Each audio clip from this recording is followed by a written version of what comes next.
This was done within IVF to see how to get the best quality sperm, and a peer review study was presented only this year, so it's new science. Yeah. The secondary ejaculation is better than the first one.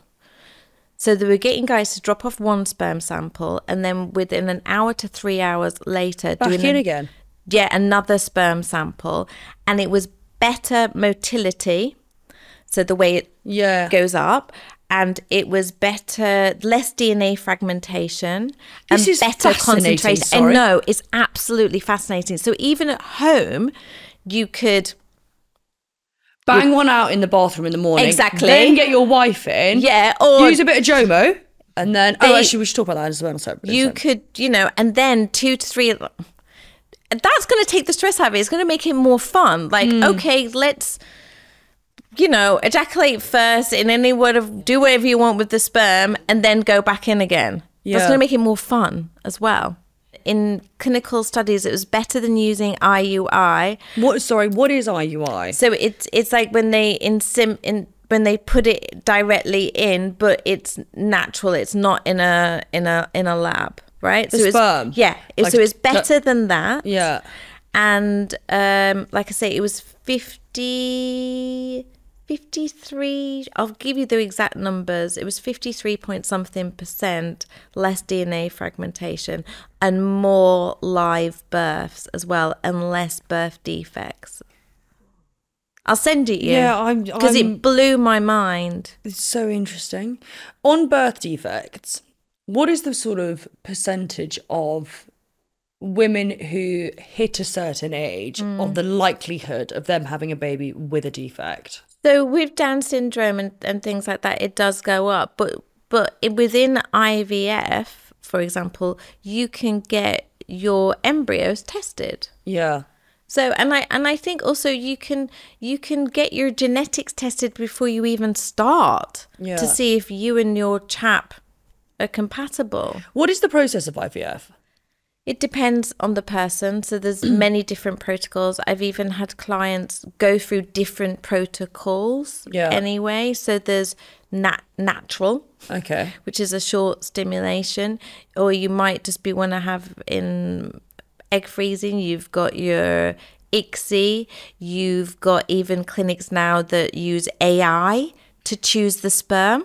That as well. But hang on, what do you mean? They see a bunch of swimmers and think you're the chap? Yeah, exactly. I've been into their labs. It was absolutely fascinating. Nuts. They'll have an embryologist there as well, but AI helping them. And even for gentlemen, when they find no sperm when they go into the testicles, because some people when they give the sample, there's none in, so they actually have to go in.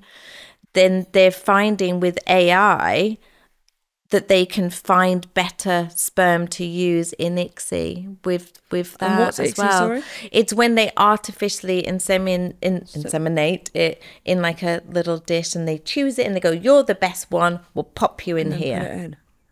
Which is brilliant for some people. Yeah, no, it is amazing. It really is. It gives some people that there may never have been a chance. So so you've got 3 kids? No, I've got 2. 2. And 2 grandkids. Sorry, wait, how old I'm are a you? grandma. How old are That's you? what I'm called. I'm 51. And you're a grandmother? Yeah. I'm northern. We do it early up north. That's unbelievable. So normal up north. I'm going to be older than you by the time I try and have my first. Oh no.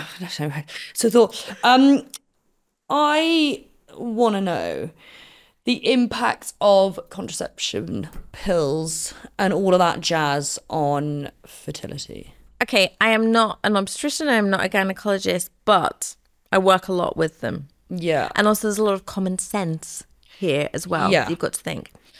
So a lot of people don't even take contraceptive for the contraceptive. So I don't. To be honest, I've had a nightmare with it. I got alopecia when I was 16 from it. I then had that implant thing, had a period for 3 months, and I was just like, I'm not doing it anymore. Yeah. But some people, I can say some people are taking it to control their period. Why would you want to control something? I understand. I've been there.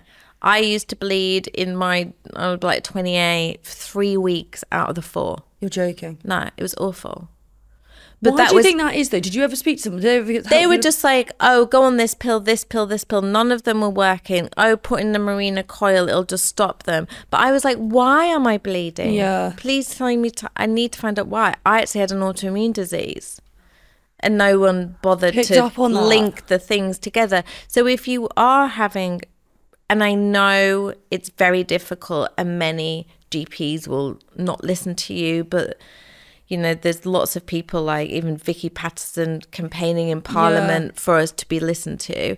If you're not being listened to and you're just being thrown different pills, you can complain, you can ask for another doctor to see you, you can write an email to the practice manager and saying, this is not to be controlled, this is not to be managed.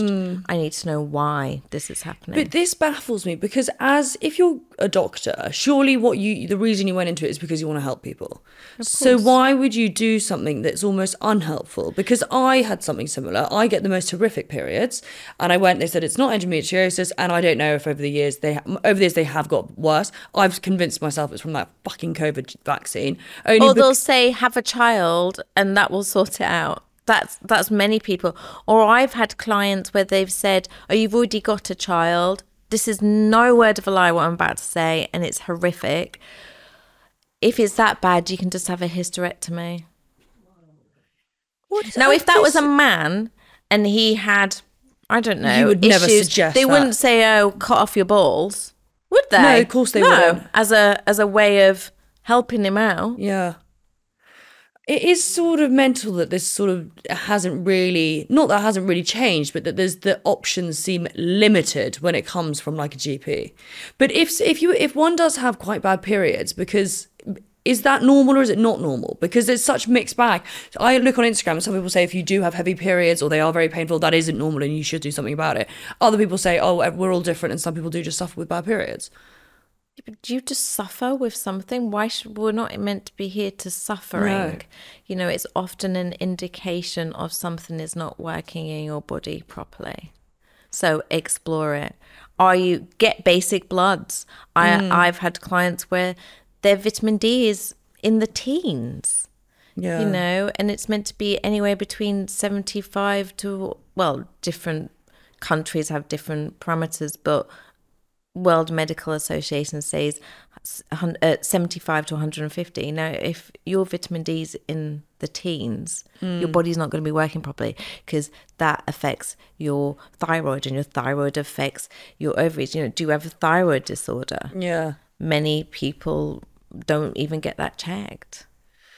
God, we almost all need, well, we've got your book, but we all need like a list of things that one should actually There's a list in there to get what to get tested, yeah. But back to the contraception thing, in your opinion, does it have an impact on being able to get pregnant? I think if you've got those problems to start with, if you take the contraceptive pill, it's only like putting your hand over a leaking pipe. Once you take that hand off, you still got to deal with the problem in the next 10 years or whenever you decide to have a child. Anyway, and then your body's got to learn how to use its hormones properly. Yeah. God, it is a lot. No, because I know that's a common issue that a lot of people have. Because then also the other thing is the effect that the morning after pill has. Yeah, and then you have to wait as well a period of time to flush it out, to then start and for your periods to regulate, all of those things. But I understand for some people, it's the only way that they can stop their pain. I get that. Yeah. But there's a great book out there by Dr. Jolene Brighton called Beyond the Pill. Okay. I highly recommend it to anyone that's suffering from a regular... I've bought it for friends' daughters that are having bad periods. Start understanding your body. Yeah. Yeah, I'm working on changing something. I have had an abortion, which, because I wasn't on contraception, because of all the backlash of all of that, does that have an impact?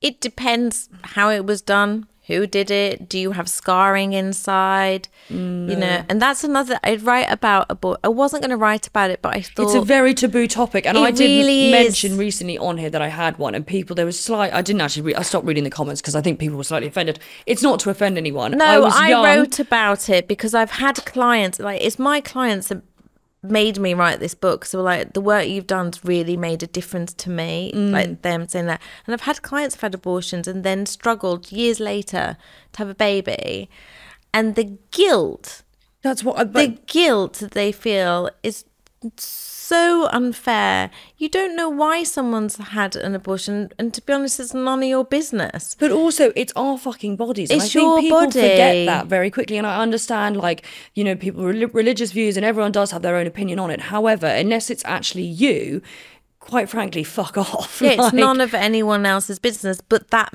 media and societal's judgment, and then you can't conceive, is even more of a stress on the body.